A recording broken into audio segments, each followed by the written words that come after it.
मनुष्य के कंकाल तंत्र को दो भागों में बांटा गया है। पहला अक्षीय कंकाल, दूसरा उपांगीय कंकाल। अक्षीय कंकाल के तीन भाग हैं। पहला खोपड़ी, दूसरा कशेरुक दंड, तीसरा उरुस्थि एवं पसलियाँ।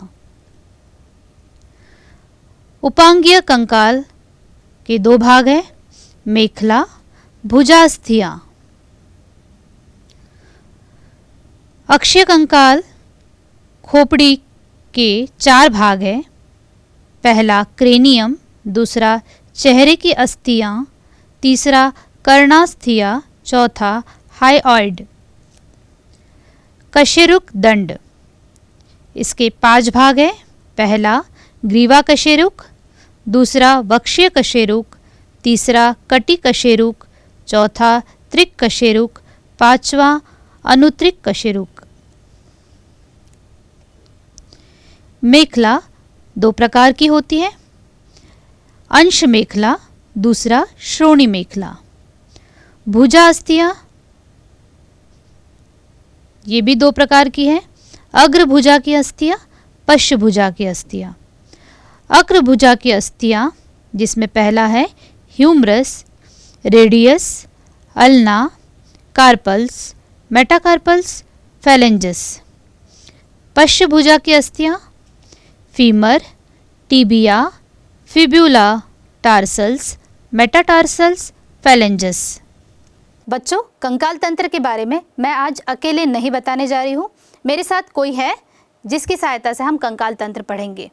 तो मैं बात कर रही हूँ मिस्टर स्केलेटन की। तो मेरे साथ है मिस्टर स्केलेटन। तो बच्चों, हमारा जो कंकाल तंत्र होता है ये अस्थि और उपास्थि इन दोनों से मिलकर बना होता है।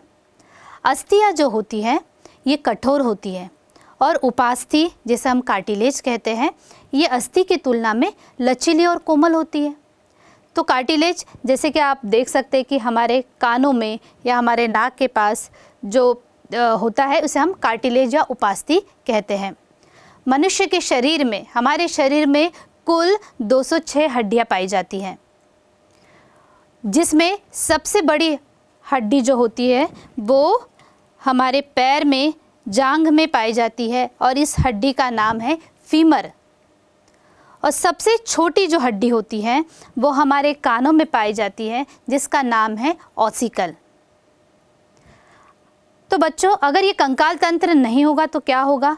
हम खड़े ही नहीं रह पाएंगे, ना हम गति कर पाएंगे, ना हम कुछ कर सकते हैं। ये कंकाल तंत्र हमारे शरीर को एक निश्चित आकार देता है, हमारे शरीर का ढांचा बनाता है। तो इसके और क्या क्या काम हो सकते हैं? ये कंकाल तंत्र बच्चों हमारे शरीर के अंदर के अंगों की रक्षा करता है। जैसे यहाँ पर हमारा हृदय होता है, फेफड़े होते हैं, यकृत होता है, इन सब की ये रक्षा करता है। साथ ही जो स्केलेटन होता है ये पेशियों को, इसके साथ पेशियाँ जुड़ी होती है और पेशियों को जोड़ने के लिए ये स्थान भी प्रदान करता है। बड़ी अस्थियों में मज्जा गुहा या बोन मैरो पाया जाता है। इनमें बोन मैरो पाया जाता है और ये बोन मैरो में लाल रक्त कणिकाएं आरबीसीज का निर्माण होता है।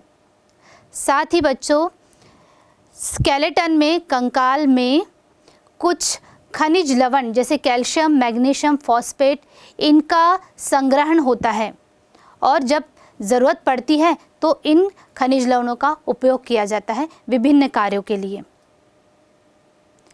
इसी प्रकार से बच्चों, हमारे कंकाल में जो कर्णास्थियाँ पाई जाती है, कान में जो अस्थियाँ पाई जाती है, ये सुनने में सहायता करती है। और इसी प्रकार से जो चेहरे में अस्थियाँ पाई जाती है, अगर मुंह की तरफ जो अस्थियाँ पाई जाती है, ये भोजन को काटने चबाने में सहायता करती है। तो ये हुए हमारे कंकाल के कार्य। अब हम बात करते हैं कि कंकाल कितने प्रकार का होता है। कंकाल दो प्रकार का होता है, एक होता है बाह्य कंकाल और एक होता है अंतः कंकाल। बाह्य कंकाल या एक्सोस्केलेटन, अंतः कंकाल या एंडोस्केलेटन।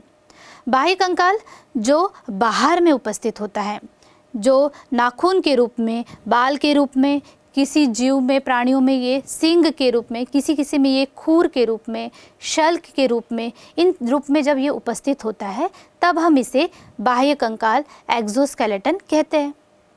इसकी उत्पत्ति त्वचा के डर्मिस, एपिडर्मिस से होती है। अब हम बात करते हैं अंतकंकाल की, एंडोस्केलेटन, जो शरीर के अंदर में उपस्थित है, जैसे कि ये। और इस अंतकंकाल को मांसपेशियों से ये ढकी रहती है। अंतकंकाल जो होता है ये मांसपेशियों के द्वारा ढका हुआ रहता है और ये अंदर में स्थित होता है, इसलिए हम इसे अंतकंकाल कहते हैं। इसकी उत्पत्ति भ्रूण के मेसोडर्म से होती है। मनुष्य में जो कंकाल होता है ये बाह्य कंकाल और अंतकंकाल दोनों प्रकार का कंकाल इनमें पाया जाता है। तो मनुष्य के अंतकंकाल की अगर हम बात करें, इसे दो भागों में स्थिति के आधार पर बांटा गया है।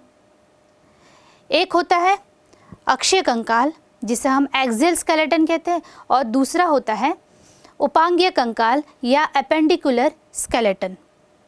तो सबसे पहले हम बात कर रहे हैं एक्सियल स्केलेटन, अक्षीय कंकाल की।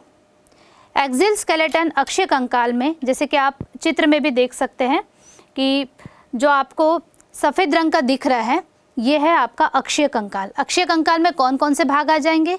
अक्षीय कंकाल को 3 भाग में बांटा गया है।